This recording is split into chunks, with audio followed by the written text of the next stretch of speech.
Hello, basketball people, we have news. Let's go to more news about the Golden State Warriors. I ask you to give a thumbs up and subscribe to my channel, as I am a Warriors fan. Stephen Curry is the star player for the Golden State Warriors and wants to win his 5th title, but to do so the Warriors need reinforcements, and one player who has the potential to form a successful duo with Stephen Curry is Michael Porter Jr. Trade proposal sees Warriors add solid offensive player. Here is the full trade proposal. Golden State Warriors receive Michael Porter Jr. and Haywood Highsmith. Brooklyn Nets receive Jonathan Kuminga, Moses Moody, Buddy Hield, 2028 first-round pick, top 5 protected, and 2030 first-round pick swap, 21 to 30 protected. Trading Kuminga would finally get rid of the weird energy he has had with the team since last season. He has completely fallen out of the rotation, so he wouldn't be missed by the Warriors. In fact, he has been actively hurting the team with him on the court. Porter Jr. is a massive injury concern, but his upside on offense is undeniable. He is someone who can drill open threes and hit jump shots from anywhere. Adding him would give the Warriors another weapon to carry the offense when Curry and Jimmy Butler aren't playing well. Bringing Highsmith in gives them a rotational player who can defend on the perimeter. He is someone who can also hit wide-open threes, which makes him a valuable player to add. Removing Hield would hurt their bench scoring, but bringing in Porter Jr. is better. Golden State needs to add offensive help at the trade deadline. The Warriors need to do something to fix the offensive issues. Even if they don't bring in Porter Jr., Golden State needs to have a player come in who can score the ball. Adding some playmaking wouldn't end up being the worst decision, either. If Golden State doesn't add an offensive player who can help with the scoring issues, they aren't going to have any shot of competing for an NBA championship. The Warriors are desperate to try to add another championship at the end of the Curry era. Getting a player who can fit next to both Curry and Butler. Someone like Porter Jr., who doesn't need the ball in his hands to be a successful player, is the ideal player to add. An off-ball scorer is the kind of player that the Warriors need to bring in. Golden State is a team to watch ahead of the trade deadline. They might be a team that wants to make a move before a flurry of teams decides to crowd the market at the trade deadline. Kevin Garnett crowns Stephen Curry the GOAT of this era. Debates surrounding LeBron James and Michael Jordan rage, but what about the Steph Curry-LeBron debate? Timberwolves legend Kevin Garnett made a bold claim about the Warriors star recently. "I think all the young stars of our league are starting to come into their own," Garnett told Paul Pierce on their podcast, Ticket and the Truth with Kevin Garnett and Paul Pierce on Tuesday. "I've said this countless times. I think that we're in the Curry era. He is the GOAT of this era. When we talk about the long ball and the 3-ball, you got to talk about the messiah of that long ball, you understand, and that's how I look at it. So in this era right here, I'm watching, the Thompson twins, those twins, Amen and Asor, we didn't see them come out of no, you know what I'm saying. We got stars that are just blossoming out of this league. Look at Cade Cunningham. Cade Cunningham, the Detroit Pistons, are the #1 team in the East. We wouldn't have, you know, but if you watch their trajectory and you watch that Knicks series, you see what you're seeing, right?" Curry reflects on NBA. His shooting didn't just break records, it fundamentally altered how the game is played. Before Golden State's rise, the three-point shot was still a complementary weapon. During the 2013-14 season, the year before the Warriors began their championship run, no team averaged even 33-point attempts per game. A decade later, every team in the league clears that mark comfortably. The change is impossible to ignore. Curry's case is backed by accolades, titles, and individual brilliance, but Garnett's argument goes beyond box scores. It's about transformation. Curry stretched defenses past their limits, forced coaches to rethink spacing, and inspired an entire generation to shoot from distances once considered reckless. Warriors send $22.5 million message by refusing to give up on Jonathan Kuminga. 2025. Rather than give up on Jonathan Kuminga completely ahead of a likely midseason trade, Steve Kerr and the Golden State Warriors are set to bring the young forward back into the rotation fold for Thursday's meeting against the Phoenix Suns. However, Kuminga's return to the rotation might also be a message to 29 other rival teams around the league. Here's our $22.5 million young forward, and you now get a month to see him playing considerable minutes again before a potential trade. Jonathan Kuminga has another chance before becoming trade eligible. Of course, the Warriors would like nothing more than for Kuminga to play well over the month, but even if he does do that and is a consistent part of the rotation, does it really overwhelm the years of being in and out of the rotation? The answer is no, or at least it shouldn't unless Joe Lacob really gets involved as a noted fan of the former 7th overall pick. The idea that Kuminga could use this period to solidify his future at the franchise seems fanciful, particularly when he's still likely to be stuck in a bench role rather than consistent minutes in the starting lineup. Even though Golden State will have nothing on their mind but winning over the next month, this is also a time where Kuminga will essentially be showcased to rival teams.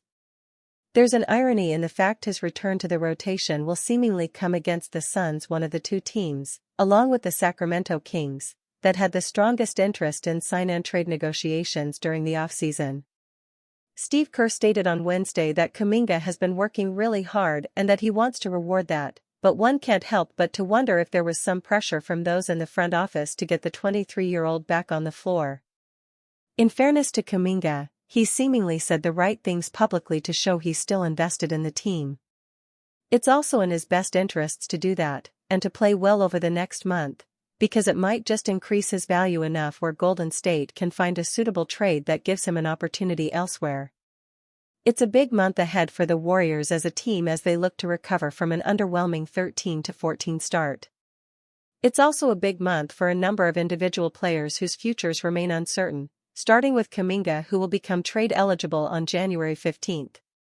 Why Horford, Melton are primed to give Warriors midseason boost. Steve Kerr's Warriors have received a shot in the arm in both the front and backcourt. If almost 2 decades of Steph Curry, including 13 years spent alongside fellow all-time great shooter Klay Thompson, has taught the Warriors anything, it is to feed the hot hand. And as Al Horford buried one three-pointer after another against Thompson and his Mavericks, his teammates looked to give him every opportunity to bomb away during a victory on Christmas Day. He finished 4 of 6 from three-point land for 14 points in just 11 minutes, returning from a 7-game sciatica-induced absence by reminding both his team and the world of what an impactful force he can be for the Warriors. Horford has only played in 14 games thus far, but his teammates know how potent he can be even in limited minutes. He definitely spreads the floor, challenges shots at the rim, and is a high IQ type player, Jimmy Butler said. Then he's just really, really fun to play with. As long as you're out there having fun, being joyful, balls moving, you're guarding, you're competing, that's who he is, that's who he's always been. Looking ahead and assuming Horford is able to consistently play anywhere from 15 to 20 minutes most nights, the Warriors' center rotation goes from shaky to, suddenly, an area of strength. Quentin Post, though mired in a shooting slump, is still a high-volume three-point shooter who provides rim protection. Tracy Jackson-Davis has been a revelation over the last few games, and he scored a season-high 10 points against Dallas. With Horford in the mix and Draymond Green always an option to man the center position should the Warriors go small, 2 big lineups with passable shooting are now a viable option for coach Steve Kerr. To have Tracy, Jackson-Davis, out there doing the same, defending, blocking shots, and then to have Al, suddenly we have a pretty solid front line should we choose to go big, Kerr said. While Horford is expected to bolster the front line, DeAnthony Melton has taken great strides in his conditioning. Since returning from an ACL injury that sidelined him for over a year, Melton has been limited to 20 or less minutes a night. That changed against Dallas, and he played a season-high 24 minutes while scoring 16 points and taking the second most shots on the team, 14. Kerr loved Melton's aggression, even as he began the game mired in an 0-4-16 slump from three-point distance. Both coach and player agreed that Melton needs to continue to take those open shots, even if they are not falling for a guard who profiles as the team's best point-of-attack defender. You have to remember he hasn't played really for most of 2 years, That's a long time to be out, Kerr said. He's still getting his rhythm back. You saw when he hit the three at the end, he sort of put his hands to the heavens.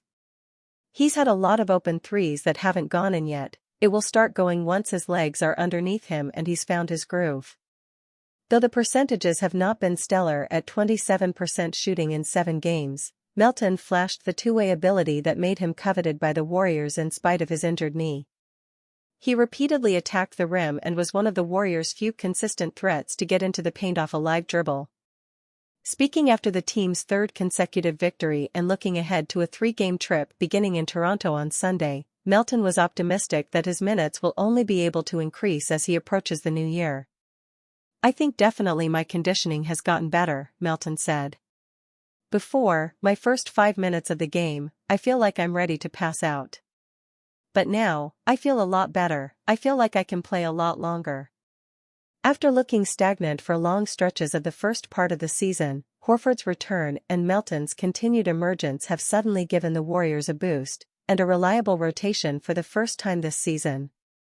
Seth Curry was the only player on the injury report, giving Kerr the option of playing every expected contributor for the first time this season. I feel like we're in a good place. We have a rotation, we're healthy, Kerr said. Whether Melton and Horford can sustain the level of play they showed against Dallas should have a large impact on whether the team is able to climb up the competitive Western Conference standing. NBA Insider reunites Klay Thompson with Warriors in proposed deal. Copyright Jerome Myron. The future status of Golden State Warriors forward Jonathan Kuminga remains one of the most fascinating in the NBA, and trade talks involving him are growing louder. Bleacher Report's Eric Pincus proposed an 18 deal that would send Kuminga elsewhere and reunite Klay Thompson with the Warriors.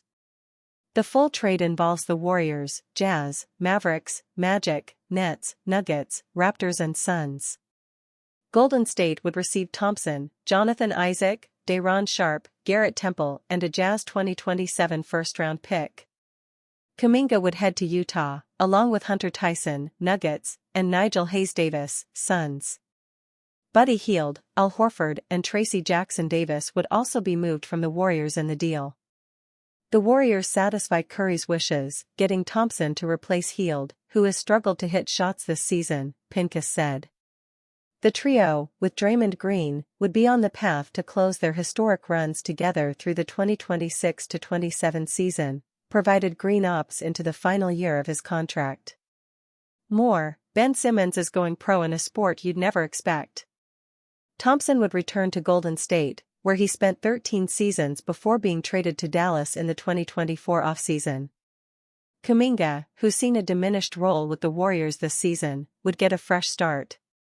Perhaps more importantly, the team gains necessary closure on the drawn-out Jonathan Kuminga saga, which left him a restricted free agent for most of the summer and currently has the 23-year-old forward out of Coach Steve Kerr's rotation. The 18 deal would be the largest trade in NBA history, passing the Houston Rockets trade for Kevin Durant last summer. Steve Kerr wants Draymond Green to retire as a Golden State Warrior.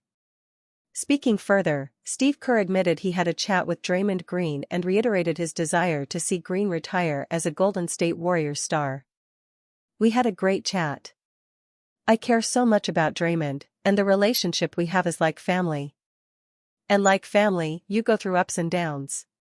My number one goal, honestly, is for him to finish his career as a Warrior with us fighting metaphorically, not literally but fighting and competing together, until we're both gone. And I believe that's going to happen. Because I believe in Draymond and I believe in myself, and I believe in everything we've built for 12 years. Fans were definitely frustrated with Draymond Green over the argument, but if he and Steve Kerr have moved on, so should the fans.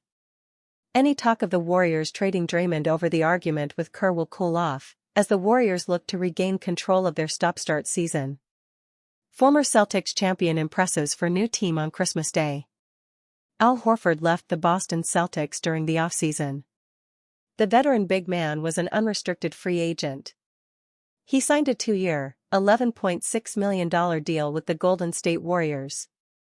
However, he has struggled to find his footing within Steve Kerr's rotation during the opening 2 months of the season. Horford has missed the last 7 games leading up to the Warriors' Christmas Day game against the Dallas Mavericks. He has been dealing with sciatica. After he was cleared to play, Horford found himself back in Kerr's rotation and produced the best game of his Warriors' career so far. The veteran big man ended the night with 14 points, 4 rebounds, 2 assists and 2 steals in 11 minutes of playing time.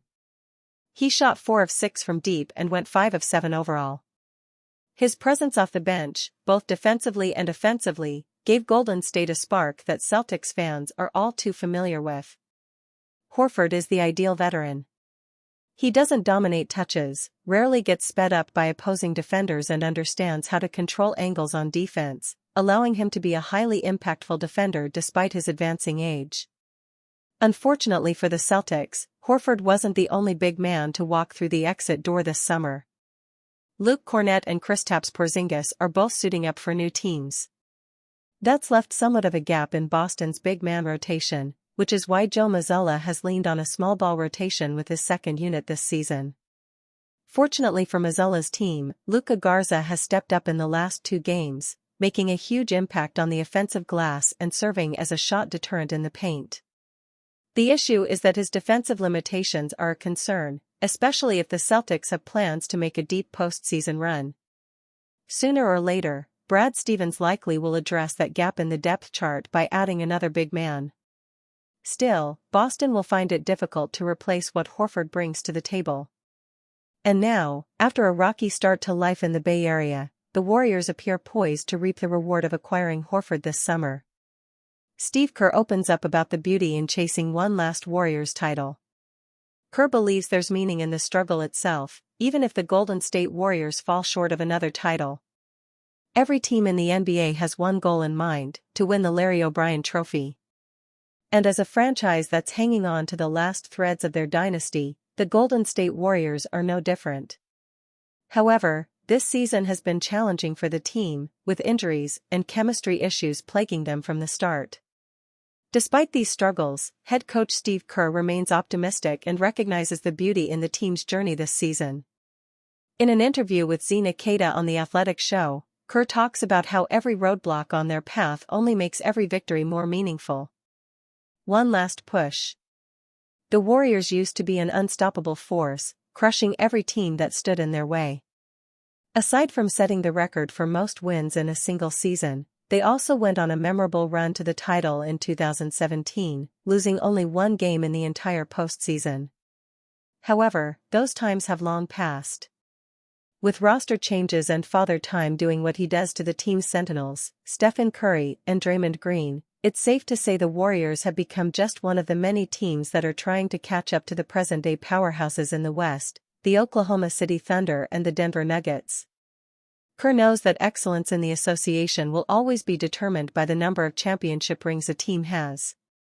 And with their current roster, he understands that the Warriors' chances of adding another one to their collection are remote. However, instead of lamenting the potholes on their path, he's focusing on celebrating the fact that they're still pushing for one last run. I think it's the attempt when you're in it that is the most important thing.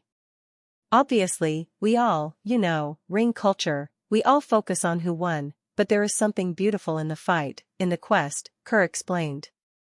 And because we love it so much, because we love what we do, there really is a beauty in the journey to hang in there and maybe reach the top of the mountain one more time.